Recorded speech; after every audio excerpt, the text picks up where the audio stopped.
For those of you who are new, my name is Kimberly Collins. I'm the Associate Vice President at Monroe Community College and the lead for SUNY Guided Pathways Institutes.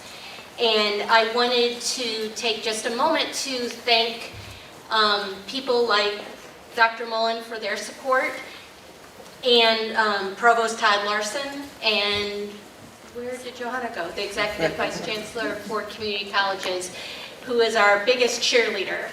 I think it's so important that people who might not be doing the work on the ground really are connected and understand the work so that they really understand how to support us, the best ways to support us and the things that we need. So I really appreciate their connection, so thank you.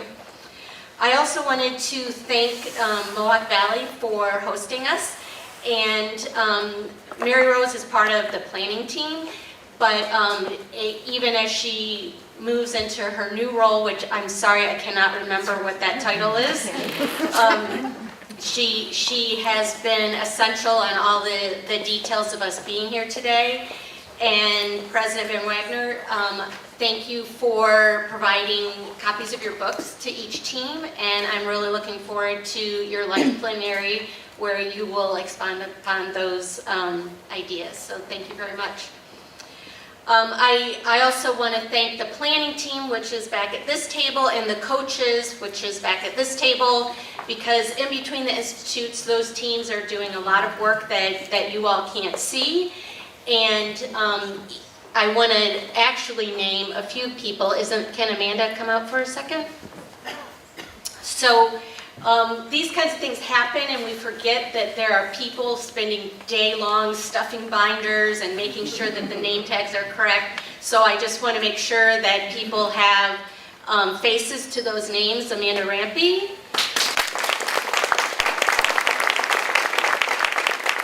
Renee Domino, who's the project director. And Jess Wilkie, who serves as a coach, but does a lot of logistics, which you can see as she jumps up and helps me at the podium. I wanted to take a second before I introduced Dr. Karp to talk about the binders. And hopefully you've seen this already, but on the agenda there are breakouts, and the goal is that each of your teams split so that someone covers every breakout session. And for your team times, we are splitting into different rooms, and your room assignment is on the goal page.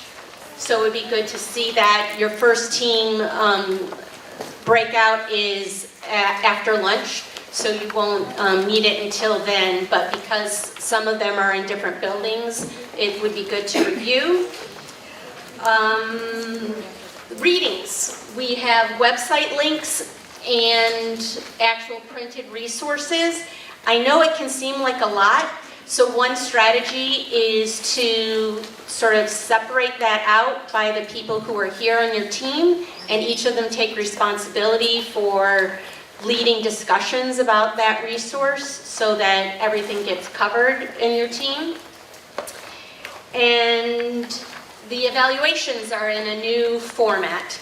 And I apologize for the people who have been to the institutes before, because you know that this is really important, but we do use this information.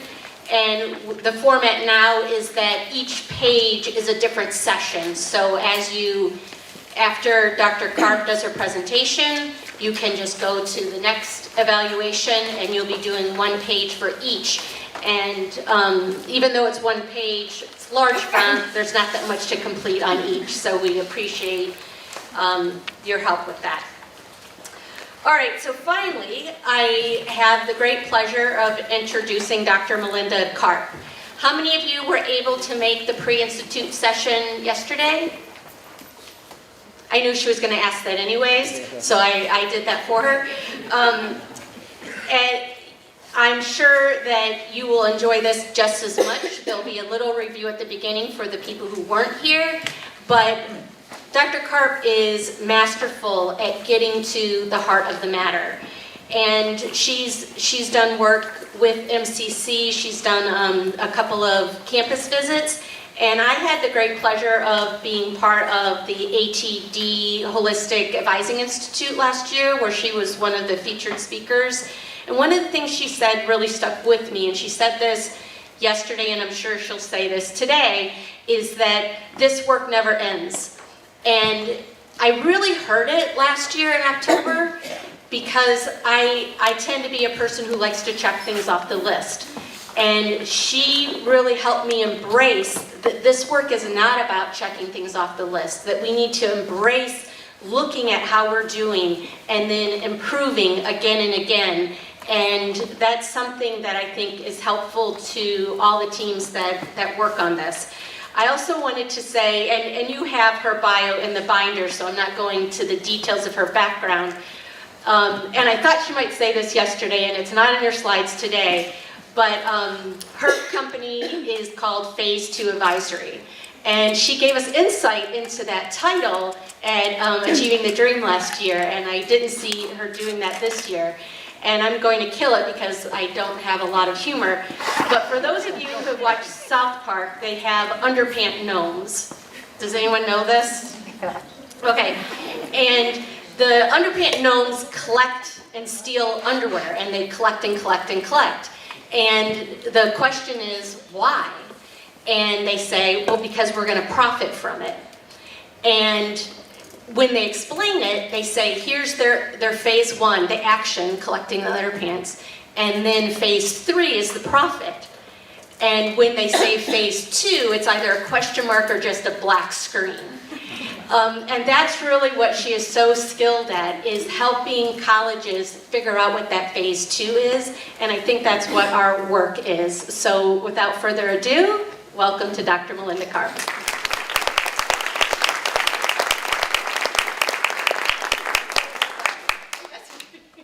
It is true, I named my company after a South Park episode. And my children were in the car when my husband decided that that's what we should call it. So, great parenting, great professionalism, right here. I'm your girl. So most of you were here last night, which makes me both nervous and happy. Nervous because some of this will feel like a rehash. Happy because that means I can go through it more quickly. And so most of you also heard that I am, not only did I name my company after a phase 2, or a South Park episode, but I did it on the way from Ithaca to Corning, because I'm a New York girl, and we were on vacation. We drag our kids up here every year in the hopes that they will go to Cornell, which means they probably won't. And so that's where we are, and I'm happy to be home, even though, God, it is gray. But it's familiar gray. So I'm really always just so glad to be able to work with SUNY. My job today is to sort of set the stage for all of the work that you're going to be doing. And again, many of you heard this last night. Some of you have probably heard this like 3 or 4 times if you've been at a dream conference or saw me when I used to work at CCRC. But I think it's okay, because it's good to just start at the very beginning, talk about the research, the design principles. My hope is that I can zip through that as much as I ever zip through this, because I get a little excited talking about student services, and move into what this has to do with onboarding in particular, and then get to actually that phase 2. So one of the things that I started to notice, for those of you who don't know, I was at CCRC for almost 20 years running research, particularly in student services. And towards the end of my tenure there, I started getting a little itchy because I didn't want to do research anymore. I wanted to use it. That's why I left and founded Phase 2. And one of the things that I've started to notice then, and have increasingly seen as colleges do this very messy work, is that Phase 2 gets lost. And I will say this again later, that is natural. Human nature when we're doing change is to jump from big idea to implementation, because in some ways it's easier to figure out the nitty-gritty of implementation and the hard work of what's the what. So I'm hoping that we have time, and I've set this up such that I will not talk to you for 90 minutes, I promise. I've set this up so that we can do some work together, and you can do work with your teams around starting that process of visioning of what is the what going to look like when we talk about onboarding, getting everyone on the same page, because actually my guess is if we took a poll right now, so you all might not be even defining onboarding the same way. I'm a really big fan of everyone using the same words to mean the same thing when you're doing reform, because we know empirically that if that's not the case, you will all be swimming in different directions, and then you will be frustrated. So my hope is to have some breaks throughout to let you do some real work that you can then continue with your coaches and back at your campuses. So that getting started with intentionality, I hope, will be the bulk of our work together. I have deliberately designed this slide deck to be too long because I want to give us time and space to do some work. My understanding is that this will be posted. If it's not, I will make you post it. And if this process resonates, then you can just pull the rest of the slide deck and take it home with you. So that's the plan. So I'm going to quickly run through this for those of you who weren't there last night, who may have needed a mid-afternoon nap, whatever it may be, and talk a little bit about the underpinning research for why we need to redesign student services when we do guided pathways work. And this comes from, I'm a qualitative researcher by training, which meant that all the data I collected at CCRC was like talking to people, talking to students, and it comes from years of hearing really sad stories of students who were really frustrated, even though when I talked to faculty and staff, they were really working hard to offer robust services on campus. So there's this conundrum that I mentioned last night, right? We've got smart, dedicated people doing really great things that somehow don't resonate with students. And so we took a look. I ended up doing 3 comprehensive literature reviews. It's a couple hundred studies that go into these reviews, looking at what did and didn't work in student services. And essentially, when you look at interventions that are successful, and you look at interventions that aren't, you come up with a couple of things. You hear from students, this is the negative stuff, and then we'll come to the good stuff, I promise. That student services, as I said, don't make sense. Like, they make sense to us because we set them up, and we often set them up driven by things like we don't have enough people, we don't have enough money, we don't have enough time. All of our students want to register in the 3 days before class, and we've got to get them enrolled because if we don't, then we don't get our funding. So we set up systems that are actually rational, and I think that's really important to keep in mind. This is not an indictment of any one human or any motivation. It is a criticism of a system that came up for reasons that made sense at the time. But if you put the student at the center, don't make a ton of sense. So we have a system where we have fragmented support functionalities. Again, good reason, right? Career counseling is not exactly the same skill set as academic planning. So we split them apart, and someone is an expert in career counseling. Transfer is really scary because you don't want to mess it up, so someone should be the expert in transfer. They're over there, right? Financial aid, I gotta tell you, I don't want to be a financial aid person because I don't want to mess that up. So that's an expert thing too, and that's in that corner. And it all makes sense institutionally. But if I am a student just trying to figure out how to get from enrollment to completion, first of all, in this weather, I do not want to have to schlep from financial aid to career counseling to academic planning. I don't want to have to retell my story 1,000 times because, by the way, I will be frustrated that you didn't hear me, but also the likelihood of me getting conflicting information increases every time I have to go to a new office, and wow, that makes students mad. And it just, as I said last night, it doesn't make any sense. Like, my learning goals are all connected. My career plan, my academic plan, and how I'm going to pay for it are not discrete pieces of my life. As a student, they all mesh together. So it annoys the living daylights out of students that we have this fragmented system, even though organizationally it actually makes sense. So the other thing that we tend to do when you look across the research, and a lot of this I should say comes from the work I did, but also from CESI. I know you're using the CESI data, so a lot of this comes from what students have told CESI too. We tend to take an efficiency approach. Again, we don't have enough people, we cannot possibly meet with everyone for 30, 40, 50 minutes. So we only get like 10 or 15, particularly in September, right? So, okay, we can't tell them everything we need to know. We don't have time to like unpack their motivations and their challenges. If I just give them the information, that's enough. But because that's all we have time for. So we're just gonna give you a long list of all the services and hope that when your car breaks down and you need an emergency grant, you remember that someone gave you a form about emergency aid, which is also often in the basement, by the way, to go ask for it.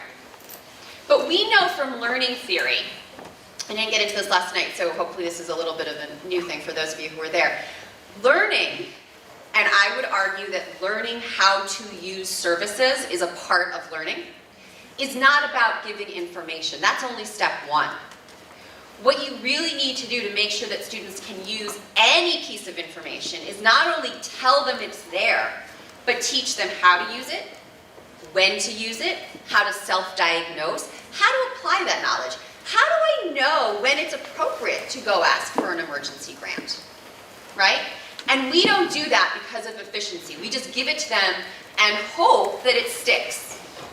We don't have the time and the space to teach students, okay, here are all these services. Here's how you know when to use them. Here's how to ask. And finally, as I said, you can't inoculate your way to success. It's not the flu. We push a lot of services towards our new students in the hopes that it will stick. And the reality is the arc of a student's life is such that the things that they need first semester are likely to be different than what they need third semester, fourth semester, fifth semester. So to put all of our muscle behind our first semester students, which makes sense again empirically, we know the first year really matters and we don't have resources to talk to everybody. It doesn't work because that's not how student learning works. So this is the challenge. We've created this efficiency system that's actually not terribly efficient from the point of view of students. The good news is that if you look across the research, it also tells you what we could do differently if we rethought these systems and structures. Now again, as I said last night, I'm not arguing, although, and I'm going to look to the SUNY people, more money would be great, because if we could hire more advisors, that would be fabulous. But we're never going to hire enough, right? So I'm not advocating for going to some sort of a model where our ratio is 25 students to 1 advisor.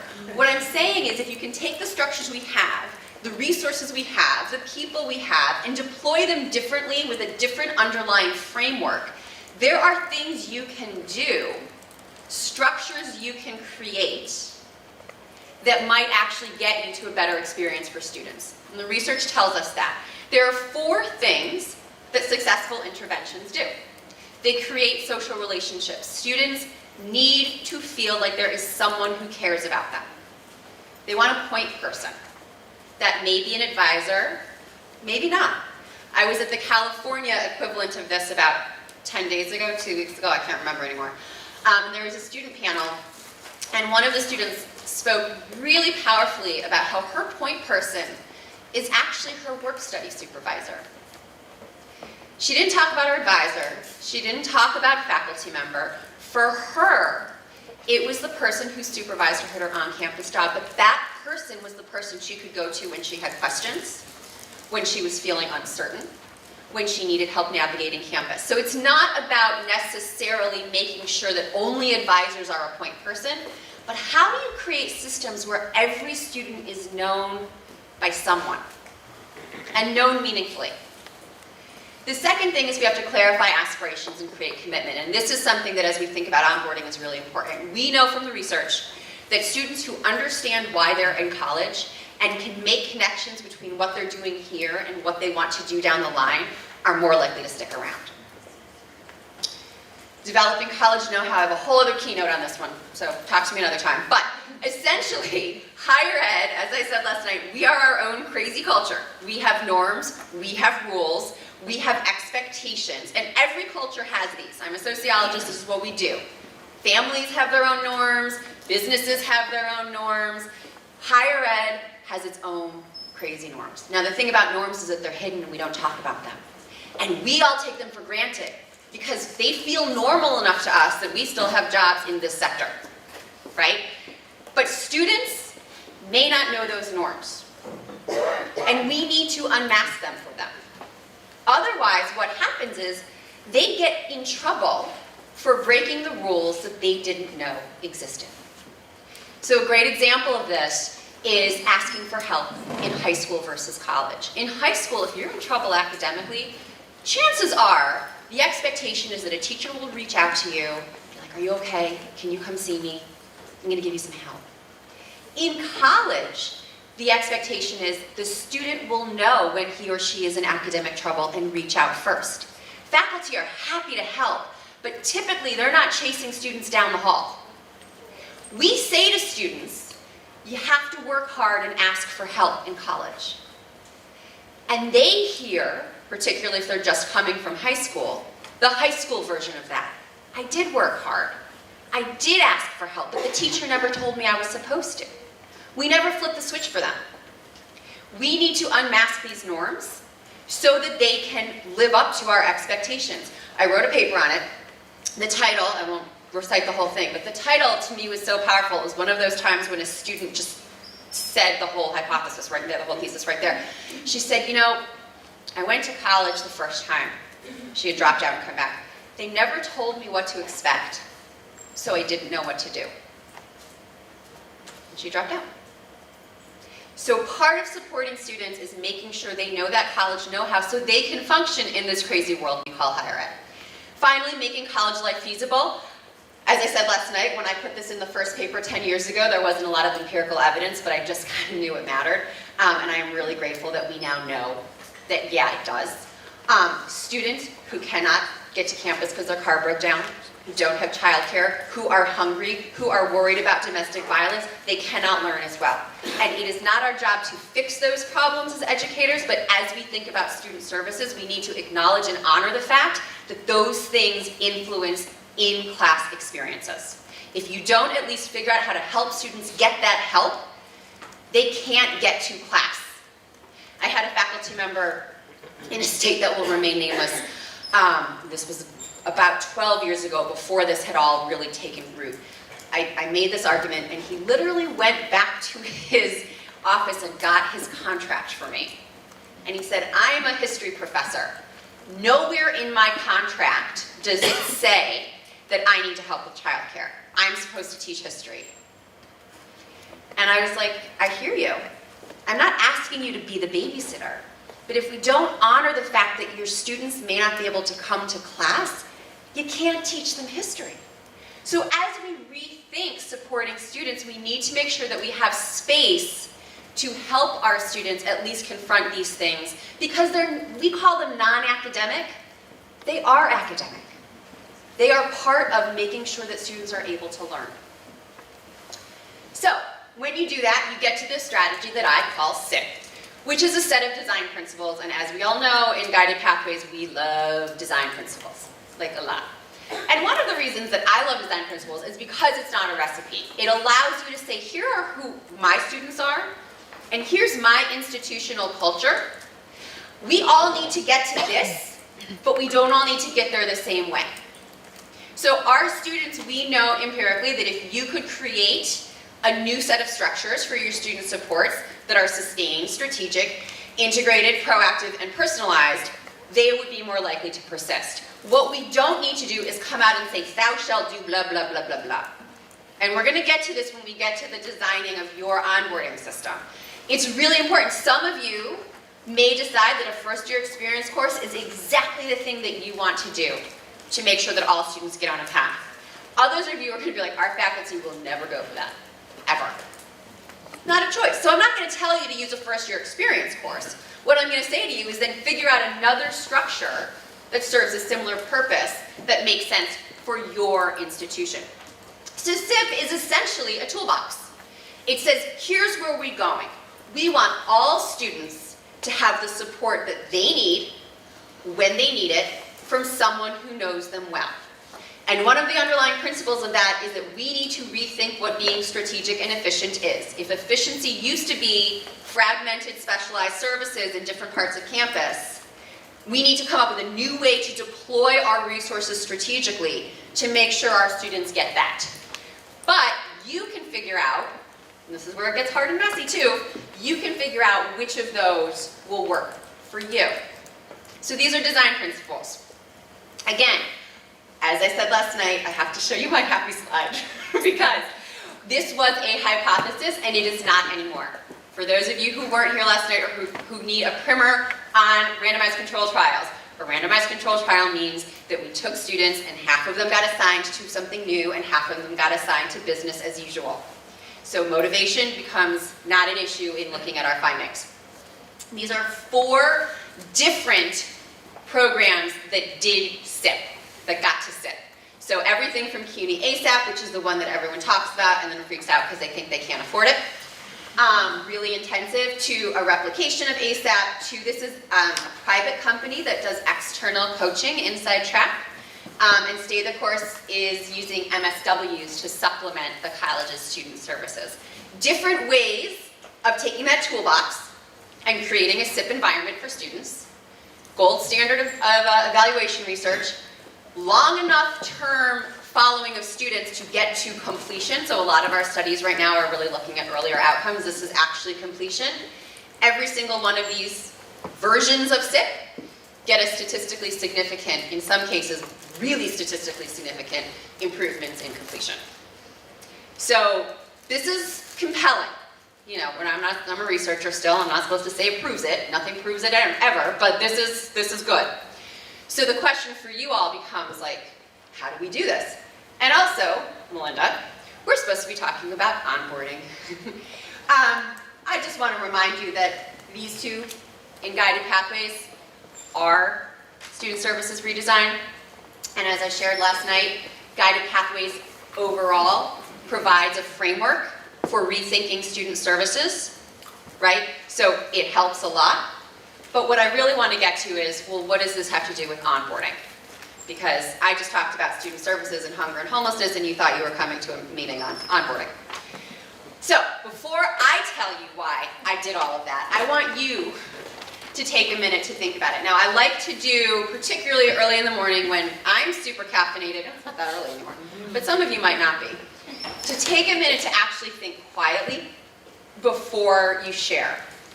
There are probably introverts among us who like to ponder.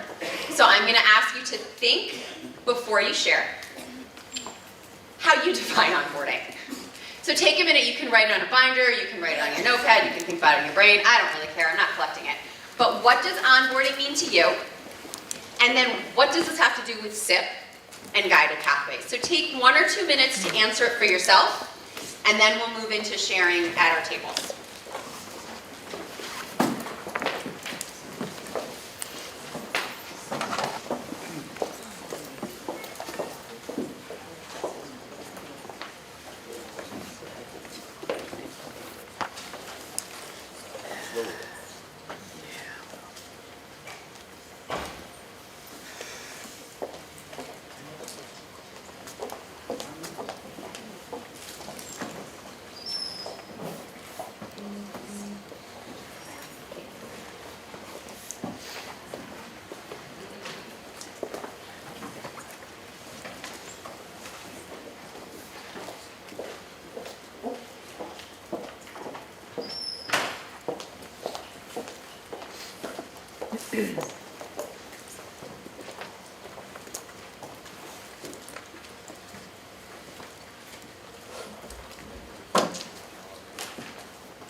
Don't feel rushed. When you're ready, feel free to start sharing at your tables what your answers are. So share with your colleagues, but only when you're ready.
Campus,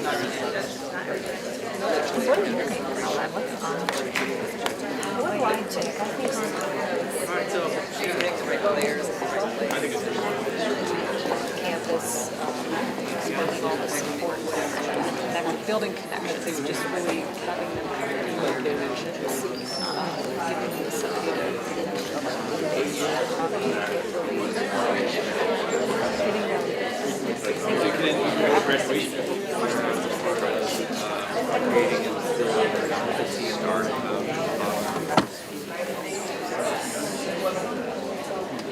I'm really happy to be here. I'm super excited.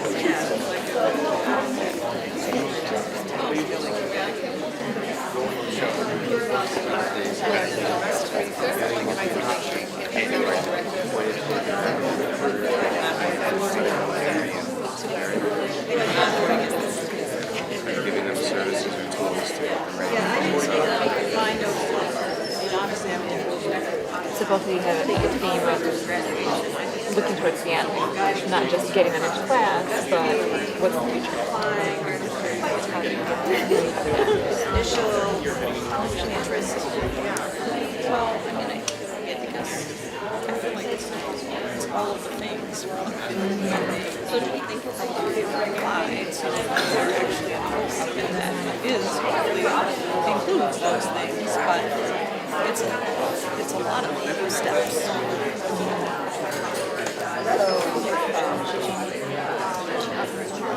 essentially some support oriented towards the program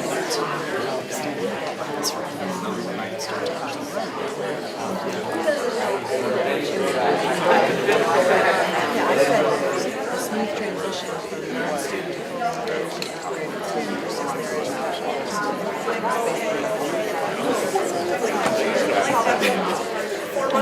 onboarding stops. So I'm going to ask that you share it with your teams for about 1 more minute, and then maybe That's how a it couple connects. of brave people will share what your Connects teams because came up onboarding with. should So this is your warning. persist and not just take place first. It should be viewed as more as needed rather than front-loaded. As the beginning of the presentation showed, it tends to be front-loaded out of necessity on the part of the institution. But really, just like in education, it should be as needed support. Yeah, I need to know about transportation because my car works, but then when it doesn't work, I need to recall that. So onboarding is Like, Right. that's where my brain went first. In the beginning, right. That's where the paradigm shift has to occur. All right, which team has thoughts on what it means to onboard and how it connects to they SIP? don't realize it. Does anyone have I know you have thoughts because you're all still talking. That's good. If you can hear my voice, clap once. If you can hear my voice, clap 2 times. Oh, I see. All right, so California only took this 1 time, so next time you're gonna do faster. So who has some thoughts they want to share on what onboarding might be and how it connects to SIP and guided pathways? There are no right or wrong answers, but I do think it's useful to start sharing our mental model. So does anyone want to give a thought, a table thought? You can represent your college, not yourself, if that helps. Seriously? Thank you. So what does onboarding mean? We started out with our different, Pretend I'm over ours. we started out with some different ideas of onboarding, and some of us had it going from first contact to first day of class, and some people had it going through graduation or transfer. So we sort of talked about that in our table, how, as you were saying, they need different things through different parts of their journey. So we discussed, how long does the onboarding process really go? It's a great question. What are we talking about here, right? Like, is onboarding go all the way back to admissions? Does it go to completion? Like, where does it end? You're not, does that? Okay, so Rockland had a similar question. If I was in a different place, I'd be writing on a butcher book, but this is just to get you thinking, so we're not gonna do that. Anyone else have thoughts or questions? I mean, really what you're posing is a question of like, what are we talking about here over the next couple days. Other thoughts, questions, concerns? Yes. Ooh, I'm getting my steps in for the day.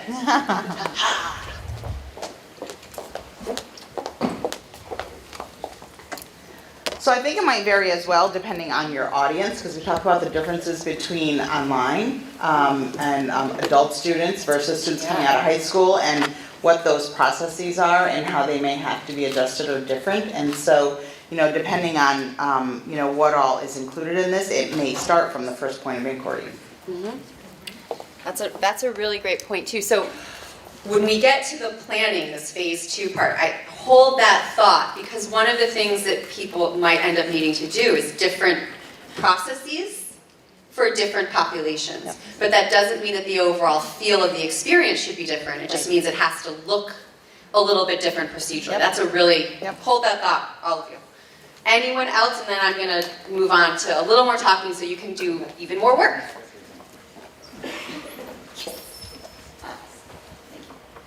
We talked a bit about the fact that it is in fact a process.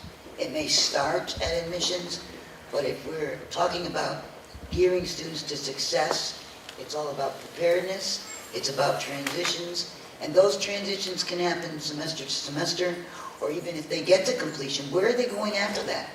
They need a little help with that too. If we're going to do the overall, onboarding might start at admissions, but we don't stop until they're done.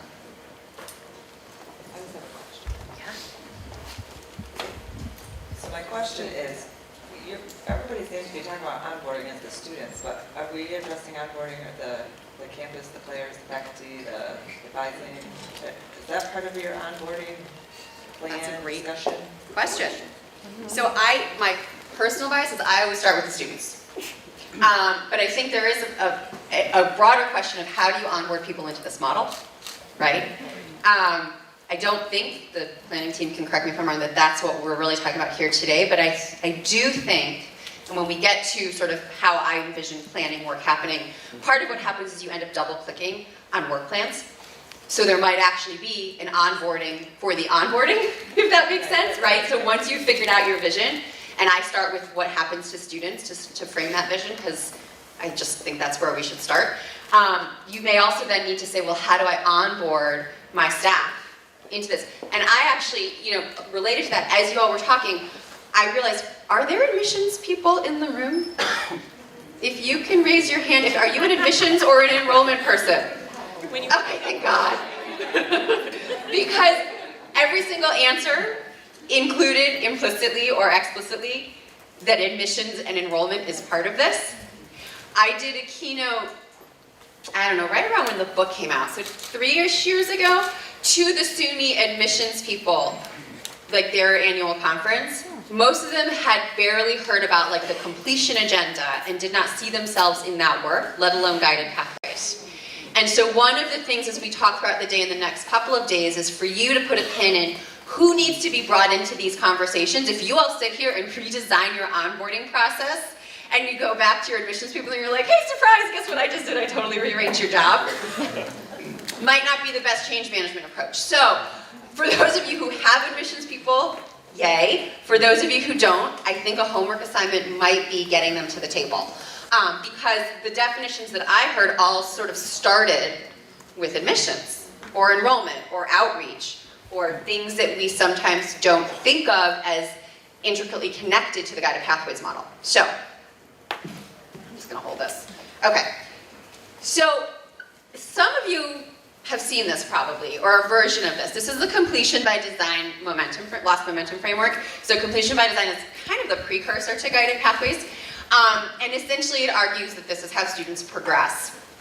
And I was thinking about onboarding, and I was like, okay, I think what we're really talking about here over the next couple of days is what CBD would talk about as connection and entry, right? Like, how do we get students into our colleges and entered into a program of study?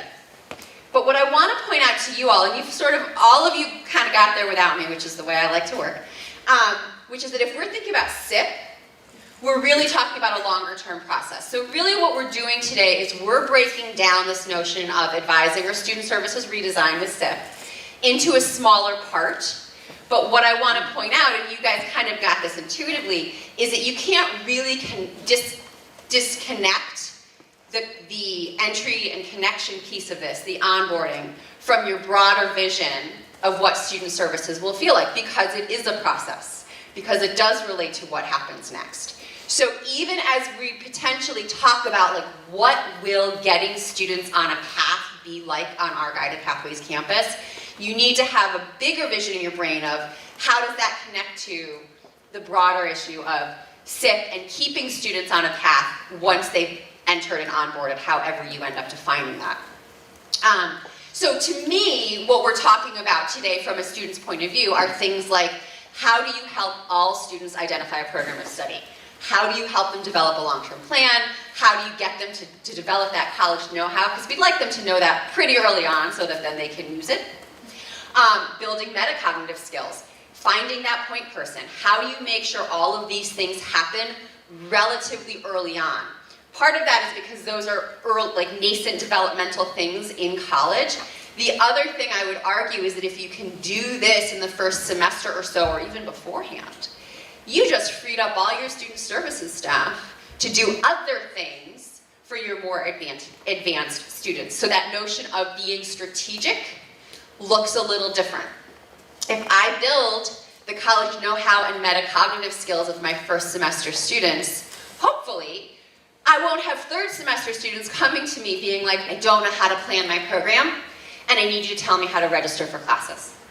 It would be really great if that didn't happen anymore, because then you have all that time to talk to the students who really need some deeper intervention in their third or fourth semester, right? So onboarding becomes not just getting students on the path, but it becomes part one of a more strategic approach to helping students throughout their developmental trajectory on your campus. Because I think it's frustrating when your fourth and fifth semester students come in and ask for what you feel like are really basic questions, and you don't get to ask the good stuff. And so some of that is because we haven't done the onboarding in a way that builds those skills. You don't need to see every student every semester for the same reason. But you only get that luxury if you're really thoughtful about how you bring your students onto campus from the get-go.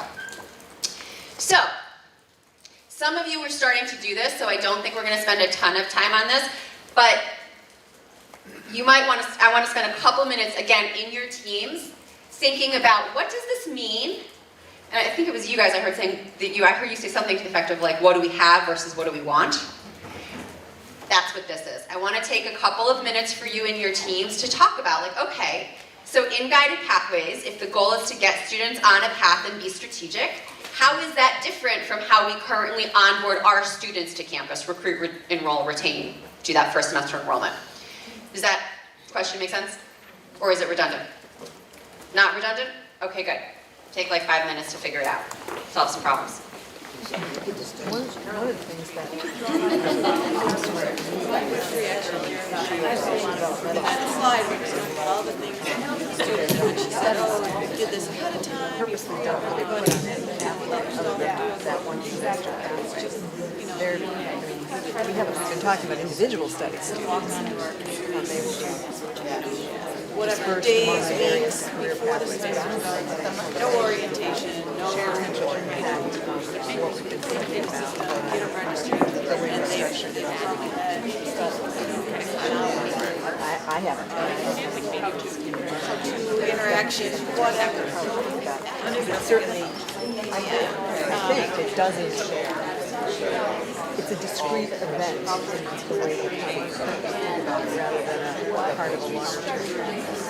Unless you actually want to know what it is. I think that's true. Because developmental studies, oftentimes the way we structure things, they're not eligible to do it. And we have like an intro to education course that WWS is doing now, which if we know they're interested in education, we don't put them in that one, at least if they're into that kind of content. So there's a lot of courses like that. So they are really what we're doing is English, for example. Right. That's going to add how it's going to have impact on the way people view what students are doing that first semester. You probably think about that. Yeah, and so the identity of that cohort is going to drastically change. I mean, we kind of discussed it in a meeting. It's going to both probably, the new placement criteria reduce the number of students they can, for instance, on course every semester, but also change what those students are taking. Because now they're going to be all taking comp 1 with their non-DS peers. So just the identity of that program is going to shift pretty tremendously already. So it kind of opens the gate for this rethinking already. Yeah, and so that on-course could be maybe that steering, that part of that course, which is also undergoing a revamp too, some rethinking and some OER rather than the textbook. So that, that's going to be open ground for whatever we want it to be. That could have some of that steering potential, some alignment of those students into a program, our career community, that could be part of that. Of course. So even those students would be as siloed as Discernible. we've already talked as well about kind of removing the need for DS specific sections of courses. And so instructors have said, I've seen bad results when we have just a DS section of course. Not necessarily. Spread them around. So even as it's been done, the DS schedule is probably going to, that process is probably going to undergo some change where there won't be designated sections, but rather just coordination that students can take that English and math is needed, not you're in this section because you're in this. Because even that has had some troubling results in the students too. So that's been a concern, and I think this is already poised to kind of revamp that. Definitely. You're sure the time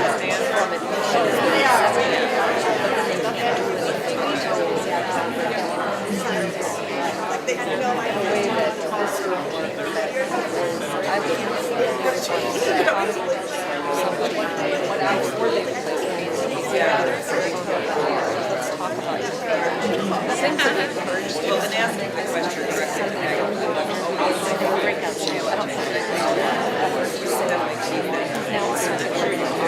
I mean, when I say this is what I'm on, it's 50 more time.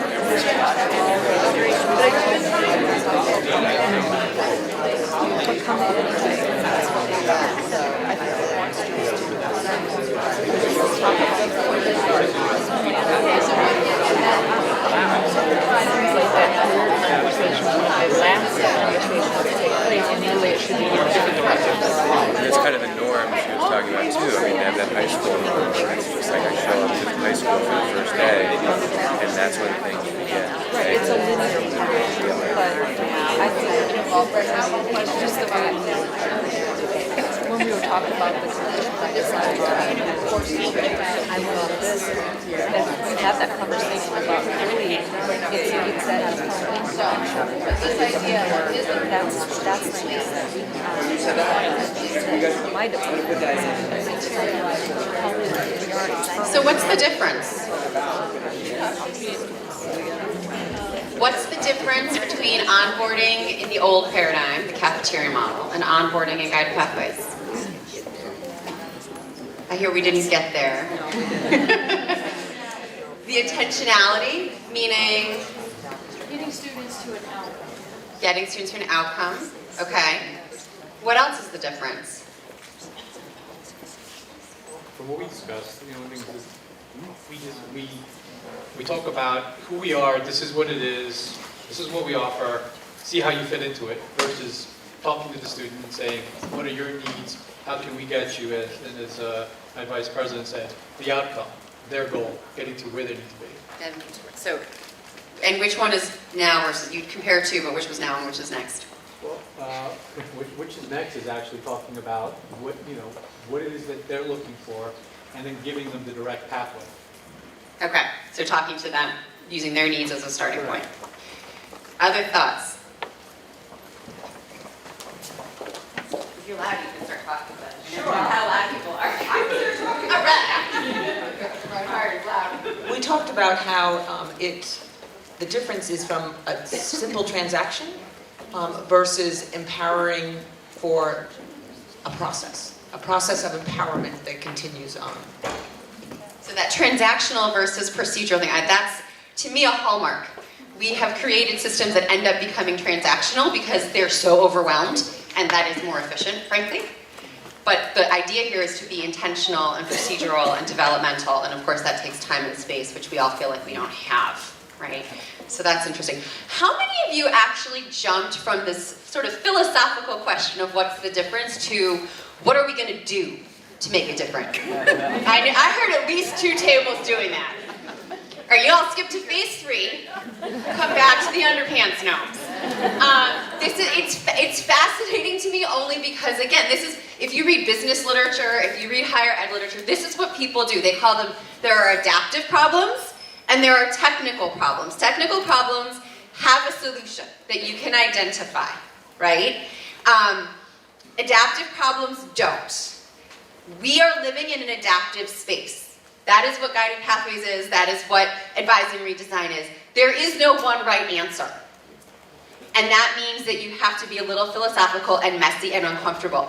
Human nature, when confronted with an adaptive problem, is to go solve a technical one. So my job and your coach's job, and frankly your job when you get back to campus, is to keep pulling yourselves back into the adaptive zone. It is so much easier to be like, oh, we want to shift, we're going to go find some data. Because you can find, I'm picking on a certain college that I heard talking about that just a few minutes ago. Because you can go find the data, and data are important, believe me, I love data. But until we nail down, like, what are we driving towards? What is that adaptive solution that we don't have a right or wrong answer for yet?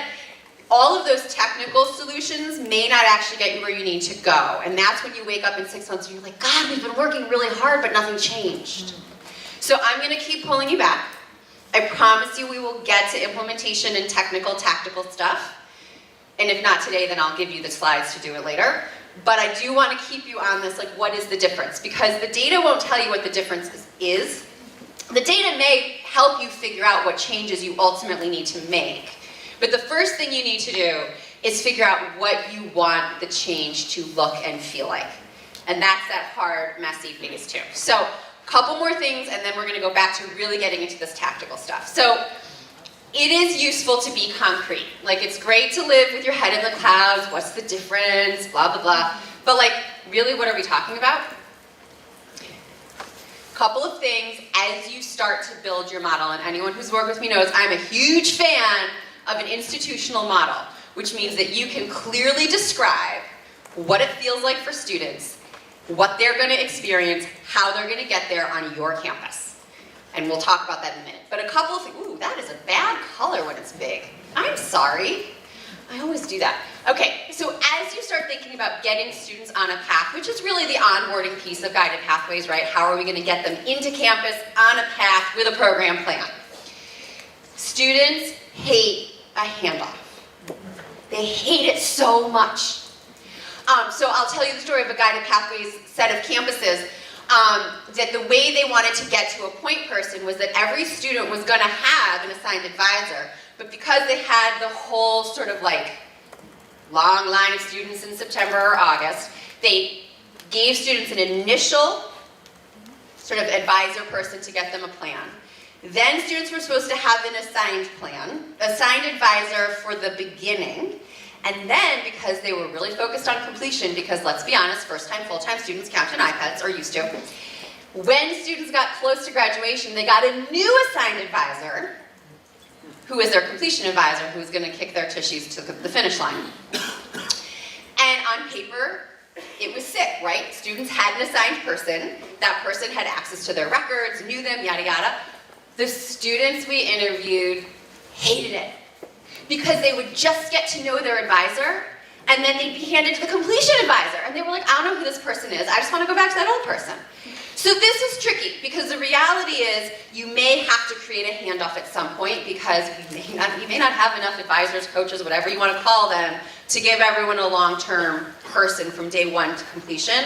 But do keep in mind that the more handoffs you create, the harder it is to create that point person who knows you, who knows the student and knows them well. So there's going to be a tension, but the students do not like a handoff.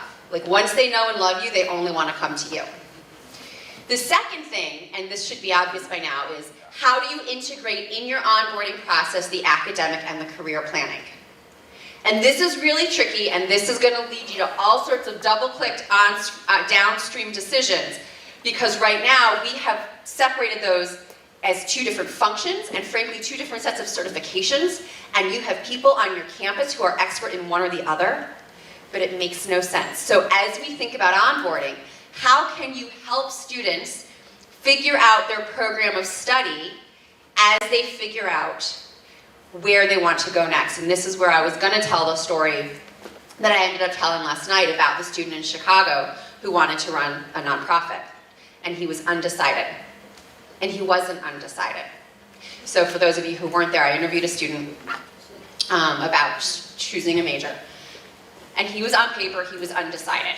And when we talked to him, turns out he had been homeless. He had basically had his life changed by a nonprofit, so he was back in school because he wanted to run a nonprofit to help students, to help people like himself. He knew exactly what he wanted to do. He was not undecided. But on paper, he had not declared a major, and he was in his second or third semester, and he had not declared a major. And I said, well, why? And he said, well, the thing is, I know this is what I want to do. I don't know if I should major in business, because running a nonprofit, you need business skills, or if I should major in human services, because human services is what I want to do. And there was no one who had helped him figure out what's the appropriate academic plan to get him to his career plan. So I put myself in this for a long time, like, oh, community college students, they're often really clueless. They come to us, they don't know what they want to do. That's not actually it when you talk to them. It's that this integration of how do I put together an academic plan that gets me to my goals or my interests is a lot harder than it has to be, because I have to do career planning with person A and academic planning with person B. So as you think about onboarding, how can we integrate those two functionalities and frankly those two skill sets so that students who know what they want to do or have a sense of what they want to do can come up with an academic plan that gets them there. And also, for those students who don't really know, clarifies what that career might be. I know I love science, but I don't want to be a doctor. What could I do instead? That's an academic and a career conversation, not two separate conversations. Finally, and I'm going to talk about equity here. And as you know, this is a space that is feeling a little shaky right now, given the data we just saw from Tennessee, where overall aggregate outcomes are going up, but the equity gaps are not closing. You have got to keep your equity considerations front and center. I will come back to this. I think I have a full slide on it, but just in case. If, as you integrate your academic and career planning, you end up shuttling certain types of students into certain majors, or you say to all of your students who have the immediate need of a job, go get a short-term certificate, which empirically we know some pay off in the labor market and many don't, you may be exacerbating achievement gaps, not closing them. So as you do this work, you need to be really thoughtful about what structures are you putting in place, because you can break down structures to make sure that equity is front and center, or you could create new structures that are just as inequitable as the old ones. So you need to put equity front and center. My biggest fear is that we end up recreating some of the tracking systems we used to see, only now we're doing it under the guise of we're getting students into a pathway. Getting students into a pathway, if it doesn't lead to equitable outcomes, is not okay. So keep that forefront. I want to show you an example. Oh, you're going to have to dim the lights. Okay, so this is a college that I've been working with, and I'm not naming them because they're still getting this approved by their board, also dealing with some staffing stuff. But this is their approach to integrating onboarding and long-term student services. So I'm going to walk you through this since you definitely cannot read this. And this is the student flow. What we did was we said, okay, what's going to happen to students to get them into your college on a path and then connected to a person who knows them and knows them well. And by the way, this is a college in a highly unionized state, not New York, but highly unionized, where they have advisors and counselors who are, through union contracts, different roles, don't want to mesh the roles. Like the typical, like I am a counselor, I don't advise, I am an advisor, I don't counsel, and it's like codified with HR. So just know that. So here's their thinking. Students are going to be recruited and apply.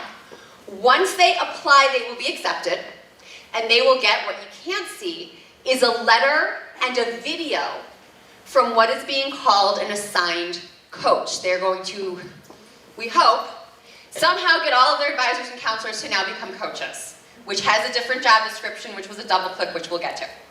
So the coaches will be assigned, this is a guided pathway school, they do have meta majors.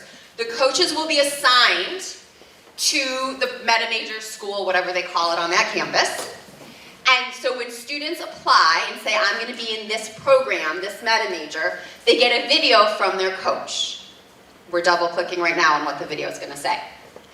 Students who know what program they want to be in automatically get sent up here to work with their coach in their meta major, to get registered, to get a long-term program plan, to get connected, and that coach will be their person, who they will know and love, and there will be mandatory touch points, monitoring, etc. SIP, do. Hopefully all the way down the line, but we're starting with onboarding. For students who are undecided, this is where it gets tricky, right? Like it sounds great to embed your coaching model with your programs of study and your meta majors until you realize that there are lots of students who don't know even what a meta major is.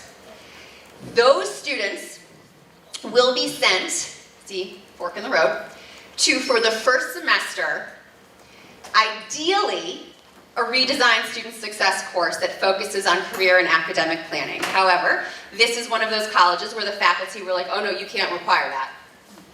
So they are also going to run a series of workshops. They're going to try and encourage as many undecided students as possible to take the FYS course, but for those who don't want to, there will be all of these other workshops to help them. We hope this happens in first semester. They declare a meta major, and then the coach comes back and continues on. So that's their model. So what they had to knit together a couple of different things, but they very deliberately smushed the academic and career piece of it, and they very deliberately put as a primary focus the let's get everybody a person. And this is what they came up with. Took us a while. So, I should have reversed these slides. Sorry. We're back to equity. Because part of the concern here, or in anyone's work, is, okay, what happens if we shunt all of our students of color to our low-performing majors? What if we shunt all of our ELL students to whatever? What if we rely on technology because we can't figure out how to get students a coach? God, why is it, do we need to dim the lights? I need to not use this color anymore. What if we use technology to sort students and the algorithms prevent? Is that any better? Oh, it is a little better. Okay, I'm not crazy. So two things as you think through this with equity. Next time I'm flipping the slides, I apologize. Avoid your inverted tracking, as I've now said. The underpants gnomes tend to show up in great force when it comes to technology. Everyone's going to buy a tech tool. And the tech tool is going to get launched. And magic's going to happen. They don't know how or why, but it will. It doesn't. And that's a different speech too, but I have to put this in because I feel morally compelled to do so. There are so many technology tools out there now that use things like algorithms to say, I'm going to help you figure out where students should go or how to support them or who to intervene on or who needs dev ed or whatever it is. Data and algorithms are values. There is a human who created those algorithms. And if you assume that past performance implies future performance, then you might be assuming that students who didn't do well in high school should never be in health studies. That students from certain high schools that don't perform as well should never be in engineering. There was an algorithm, I got a lot of press, I haven't heard about it lately, that was basically professing to be the Netflix of course selection. Students who did well in these courses like you do might want to be in these courses. So if you flunked, I don't know, something, you had chemistry, all of a sudden the algorithm's telling you never to take another chemistry class.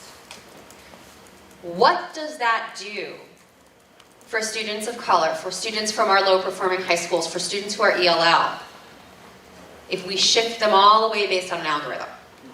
Now, I have come to believe that technology has a very important place in student services redesign, but I need you to know, particularly when we're talking about helping students choose programs of study, that you need to be a skeptical consumer of algorithms and data and technology. Because otherwise, those structures get recreated in ways that I don't think we really want, because that's why we're here.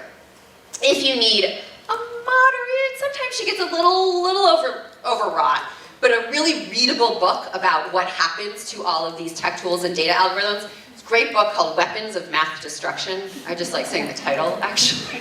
It's very readable, and she doesn't do a lot of higher ed. It's a lot of how criminal justice and a couple of other fields that have relied heavily on predictive analytics tend to inadvertently exacerbate inequality. It's a good read. It's an easy read. Like I said, little high-strung even for me, but worth taking a look at. And I do think as you are confronted with this redesign, you will be, if you haven't already, invited to buy all sorts of tools. And this is my sidebar, but you be careful about that. So, we're gonna get to the toolbox now because I know you guys want to get tactical. You have on your campuses lots of onboarding tools already. The question becomes for you all and for our work together, how do you take those and repurpose them to get to this getting students on a path thing that we're talking about? So you might have dual enrollment. You probably do. Many of you probably have dual enrollment, and I say this with deep love. I wrote my dissertation on dual enrollment, love it. But it tends to be like, take a class, take 5 classes. That's cool. Dual enrollment could be repurposed as take classes that will count towards meta majors. My favorite is use dual enrollment as your first year seminar experience so that your high school students are learning those college norms before they even show up on campus. So how do we advise for dual enrollment? Often we don't. So as you think about these onboarding tools, if you have dual enrollment, can you repurpose it? Same with orientation. Can you make it mandatory? I don't know. This might not be, not every college can do this, but if you do have an orientation, how will you use it to strategically get students on a path? A lot of our early onboarding processes are they can be done in groups. Could you repurpose orientation to get some of that more transactional stuff out of the way, so when students finally meet with an advisor, that's already done? If I'm a big fan of dual enrollment, I'm a bigger fan of a first year experience course, but only if it's redesigned so that it's not teaching people how to boil water, it's teaching them how to be successful students. I could talk about it for forever, but this is one, if someone said to me, what's the one thing we should do for onboarding? Make that mandatory and make it applied and make it focused. Because it is impactful. Empirically, well-designed first-year experience courses work. Again, when it's a laundry list of like, here's the bookstore, here's how to be an adult, not so much. But when you actually talk to students about, we're going to use this time to learn about and practice the habits of being a college student and make a long-term plan that's connected to your career goals, that is impactful. And finally, I just heard about this one last week. There's a college out in California that is creating what they're calling a career exploration hub, which I thought was really fantastic, where they're bringing the career folks to the main advising hub. And when undecided students show up to register, they are sent directly there. So they're not mushing the functionalities of career and academic advisors, but they're mushing the location, and they're making it impossible for students to avoid the career center. So if a student shows up and says, I don't have a program of study, go right there, talk to someone, take an assessment. I think they're actually paying for everyone to be able to take one of the career assessments and talk to someone so that they can centralize that exploration even as they keep the functionality separate. So the point is, you have a lot of things on your campus that are going to get you to a guided pathways onboarding model. The challenge for you is figuring out what are those things and how do they need to be repurposed. So, check time. What do you have? Work with your teams. We'll take another time. This is almost like an inventory. Like collectively, you probably know more than any one of you. What do you have? And then critically, because if you'll recall, I think you know this, the point is to make sure that everybody has access to these services. So of those things that you have, to what extent are they at scale versus niche? To what extent are they SIP aligned, meaning they follow students for a substantial amount of time as opposed to the one-off? To what extent do they touch guided pathways versus do they need to be repurposed? So I'm going to give you, again, probably only like 5 to 10 minutes to start this inventory, because what this is a reset of resources that you can use to start building your onboarding model.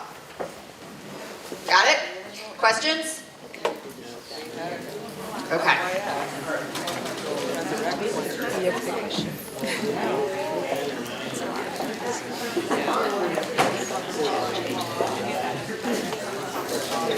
It's like, what we have already in place, we can grow, extend to scale, start from.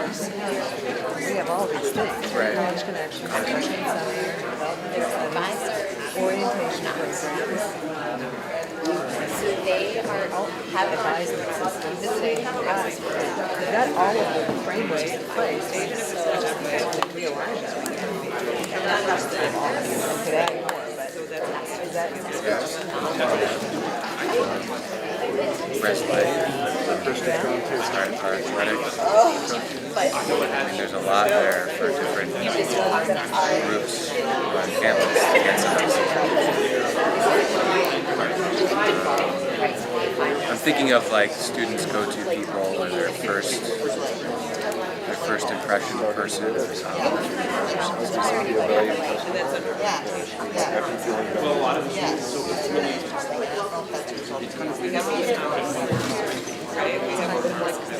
And they had to go to union and it has to be That's pretty. That's what I wondered, is there still Program, it is to what extent each of they are. It gets a little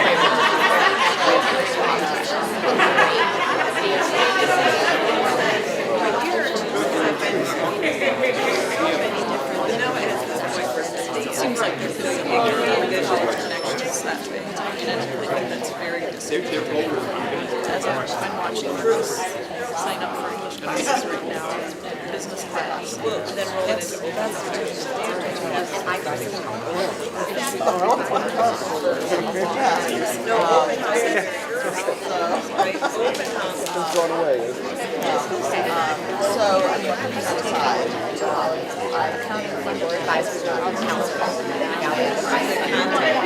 What is that? And what's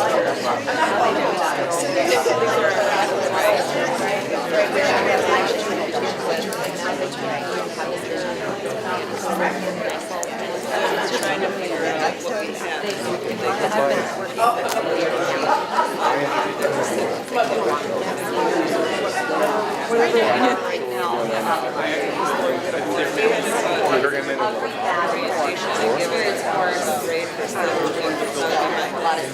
Do we have it or not?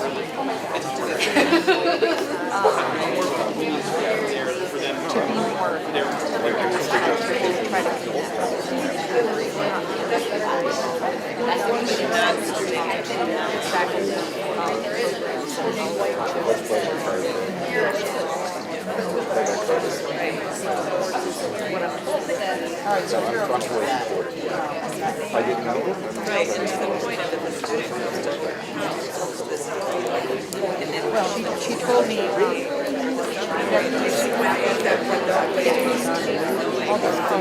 We're not connecting that they did bar.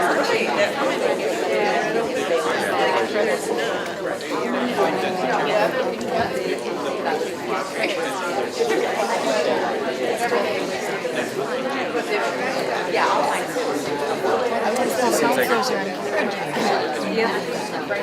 what, so really, Right, and that makes us feel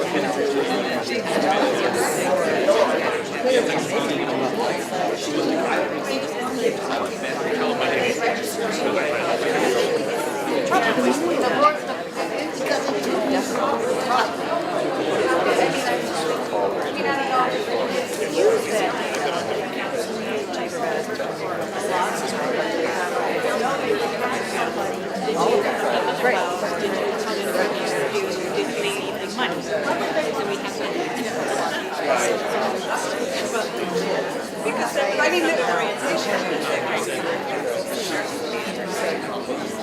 that's challenge, but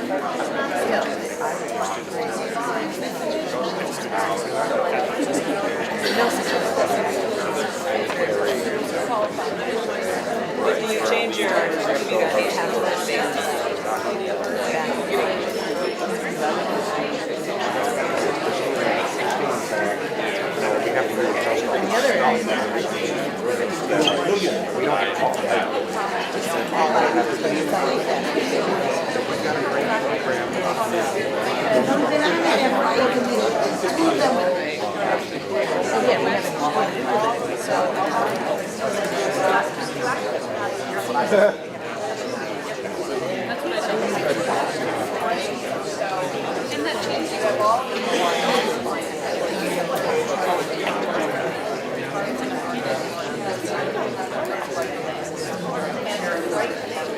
I think for all of these, we have ways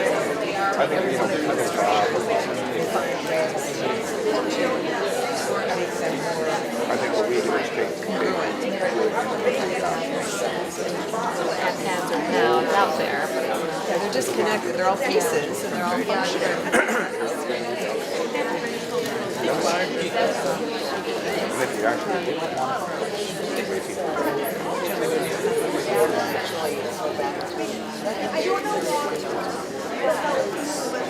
But it was interesting, she talked about the first year experience, first year seminar, we have student success seminar, which I think is more like the version that she said is, not, but the inquiry course, when I talk, Gen Ed, seems like a better place to do some of the other things that she, the skills, how to be assertive, questions to ask, those kind of things I think would be built into the inquiry course.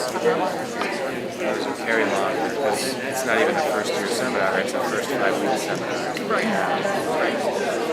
Kind of saying that continue not just the first 5 weeks. Right?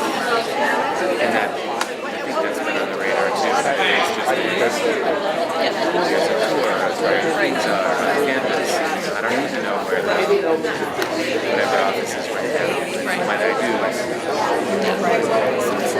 So I am going to cut you off, only for now, and say that if this is useful, this is homework. I'm a big fan of homework. Partly because when you think about change management, right, it's great to come to institutes and get information, but when you go home, your jobs will happen and the email is piling up. And if you don't have some concrete things to do, life goes on. So I'm a big fan of being really thoughtful about what comes next. So if this sort of inventory approach works for you, this is homework. But I'm going to cut you off to end us on really what your homework could be in the bigger picture, if it works for you, which is what we've already started, which is to be really intentional about this redesign. So as I've said, I've sort of been walking you through this idea of let's not skip to the data and the tactics, let's be really thoughtful about what it is that we're doing and why and what it should look like for students. And so I really, really believe that you need to spend some time, oh my God, it did not look like that in California. What in California, they were calling the green zone, we can call it the lime zone. This is the model that I've developed around how organizational change. You don't have to take a picture of this. I have a better version. It's online. Because this you cannot read. So this is sort of the model of how change tends to happen. It's also where the underpants gnomes come back. If you don't like underpants gnomes because it's a little crass, you can go with magical unicorns. Sometimes I use that. Basically what happens is we have a general model, guided pathways, SIP, the research. It's the first half of my talk. That leads us to a toolbox of approaches, right? So now we have all of these evidence-based interventions that we know we can pull from.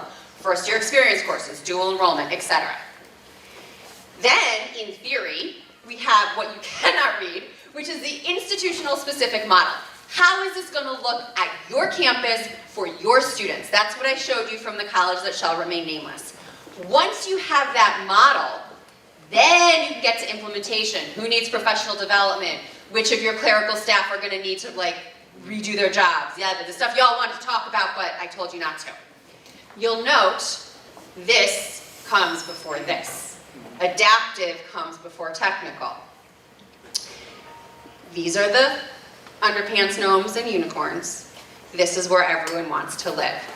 My argument to you, and what I was trying to show you, is that you have got to live in that lime green zone for a while before you move to the yellow. Everyone wants to jump to the yellow, and what happens is they go home, they try and do this, and then 6 months later, they're like, oh man, we're not getting anywhere. And that's because everyone's working at cross purposes. The other thing I want to point out about this, and this is what Kimberly alluded to before, is this little iterative process. It actually is rooted in the work of the Tony Brick and the Carnegie Center for Improvement, Network Improvement Theory, which is the notion that change doesn't just end. There's not a thing that you do that you start and you stop. You come up with a model, you try it, you realize it only got you halfway there or it didn't work, you study it, you fix it, you do it again. I'm sorry, it is exhausting. But if you go in knowing that there's going to be some mistakes and imperfection, it makes it a lot easier to get started. Because a lot of times folks are like, we don't have the perfect model, we don't have all the answers yet, we can't do anything. And all that, first of all, that's frustrating for you. It also means that students are being lost while you figure out perfection. So built into this theory of change is the notion that you will fail, but fail forward. It will be imperfect, but I would bet that your imperfect reform is better than what was on campus beforehand. And so the idea is you keep iterating and changing. So my argument to you is to live in this green zone, particularly while you have the luxury of being here for the next few days. Live in the green zone. What is this going to look like on your campus? And what I mean by that, and then you can keep going and making downstream decisions, blah, blah, blah. What I mean is to clarify the vision for onboarding on your campus. What is it going to look like and feel like for students? What will they experience? How will that happen? Not who's going to enter the data, but first they're going to get a letter from their coach. Then they're going to go to a student experience, first-year experience course, whatever it is. What is that experience? The beauty of having a clear vision is that it drives everything else. If you can all say, and by the way, actionable and aligned are important. Everyone needs to interpret the vision the same way, just like we had to interpret onboarding the same way. Everyone better know what you really mean by coaching. Once you have that, though, and everyone on campus kind of knows it, I did not say buys into it, I just said knows it, it starts to drive everything else. It helps you figure out how to communicate that vision to the people who haven't bought in yet. One of the things that we found when we did the advising work at CCRC was that campuses that had a clear vision, there were still really cranky people, but at least they were cranky about something real, right? And they could have a conversation about why they were cranky. And sometimes the crankiness is rooted from very real concerns that you need to confront. If you have a made-up gobbledygook vision, we all know what happens. People just make stuff up and they're mad about whatever they think they're mad about. And you can't have a productive conversation. But if you have a very clear vision, you can say, they can say, I don't like this because my job is going to change. That's actually totally reasonable. And it's incumbent then upon someone to figure out how to give them the professional development, or give them the support, or help them understand why that's okay, et cetera, et cetera. So the other thing a vision does is it drives all of your implementation planning, because now you know, I do need to change these roles, or I do need to figure out new hiring procedures, or this is off the table. Like, I know you went to a conference and heard about this awesome thing. That's not what we're doing. And that's okay, like that's powerful. It drives technology. It drives the way you explain how this work connects to other things on campus, because that thing called initiative fatigue. And it drives evaluation, right? So if you have this vision, everything else kind of follows, which is why it's worth spending time to get clarity and be really intentional, because it feels like you're going slowly, but you're actually doing that so that once the work gets started, you're like ready to go. So, and I'm not going to walk you through these exercises. This is, but I do want to emphasize what I mean by vision. So this is an actual vision from one of the very early CCRC advising redesign colleges. The vision was that students would be more successful. Like, I totally am down with that, right? Like, I'm not opposed to it. It tells me nothing. If I am an advisor and I have to go to work tomorrow in this new regime, I don't know what's expected of me, right? Like, I don't know how to change my work habits. So one of two things happen. One is I become one of those cranky people, or I just do what I've always done, because there's no guiding North Star anything. This is the vision that my college, that shall be remain nameless, or not. Uh-oh. Come back. No vision for you. There we go, okay. There we go. So my college, that shall remain nameless, this is the vision they came up with before they came up with the model. We want all students to have a single point of contact. We want mandatory touch points. We want their advising experience to connect to guided pathways. We want students to have a personalized long-term connection. You can see how someone may not like that vision, but if they don't like it, they can argue with it coherently. The other thing you can see is how that then connects to that student flow I showed you.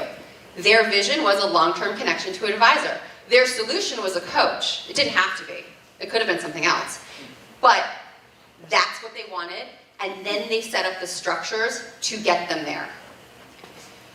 So a vision is sort of this clear picture. It's my Goldilocks problem. It's more concrete than students will be successful, but it's not an implementation plan. It is this clear mental model of where you want to go that is specific enough that people understand and don't. I've been in colleges where the same vision is interpreted in entirely different ways, and that's just as frustrating as not having one. But it's not the tactics yet. It's still in that adaptive space. And I'm not going to have you do this, but you can do it at home if you want. Or that. Once you have done that, the vision, I just want to show you this intentionality, and then I will let you get to lunch. What do you need to do to achieve it? Once you have that vision, then you can start talking about what data do we need? Which people do we need at the table? Pay attention to the fact that the research says that 3 things happen for transformation. You need to change your structures. How do we organize the work? But you also need to change the processes and behaviors. Just rearranging your deck chairs, just renaming someone a coach, doesn't change the way students experience coaching. So once you have decided you want to go to a coaching model, you need to spend some time figuring out, like, what does that mean? I spent a whole day with a college working with their advisors and coaches to really nail down the difference between what is advising and what is coaching on this campus. Because otherwise people will keep doing what they've always done, reasonably. And then you need to change the norms. Part of this too is you need to help people who aren't in this space understand the new paradigm so they can refer students accordingly, they can help you message it, etc. So, we'll skip that. This is the student flow that you saw. They had the vision, they had the flow, and then they identified all the institutional things that had to happen. And this is where a lot of you wanted to go, but you'll note that this is stage like 4-ish. They then took all of their functionalities and said, if our students are flowing through coaches, what does that mean for our recruitment staff, for our application process, for registration? You'll note that they started with students and then went to staff, but that doesn't mean that eventually they didn't get there. They did talk about what it means for the college, but it's driven by what they wanted for their students for that onboarding process. And then the number of lists I have made for them of decisions they still have to make. Everything from what's in the video, like where this model depends on a video, to how are we going to train our coaches because this is a new role. So I'm going to leave it with this very overwhelming list. This isn't even the full thing, because it is, I believe, lunchtime, and I don't want to stand between you and your food. I will say that I am happy to walk anyone through any of these activities if that's helpful. Thank you for being engaged, and good luck. Don't expect perfection, just know that it's important work. So thanks for being part of it.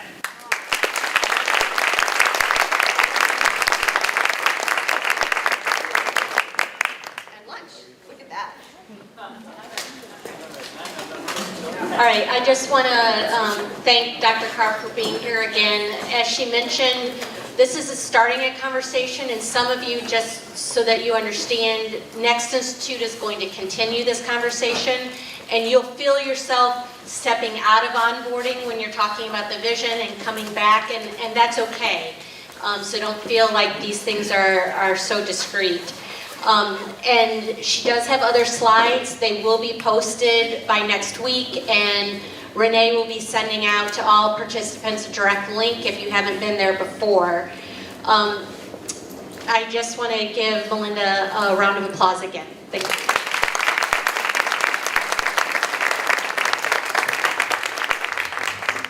We are very lucky to have such great national speakers come into these institutes, and it's not an easy thing for those of you who have put on events. And part of what SUNY is designing is a community of practice. And you know that we're making calls to some of you to help be breakout speakers because we all depend on each other. The reason why we have Melinda is because our president, President Kress, had that relationship, had been to national convenings, and we used that connection and leveraged that so that she came to MCC. We learned more about her and knew the things that she did was very relevant to our work. And some of our other national speakers are leveraged through the relationship with the JFF Student Success Center and Jennifer Miller. But we all need to learn to do that. So as you learn things and you're working with each other, you know, be thinking about how to help each other and learn from each other. Presidents and SUNY leadership are key to this goal, and so I'm happy to have so many presidents here today, because although they might not be doing the details of the language of your vision, they're going to be able to help pull in those resources and those connections for you.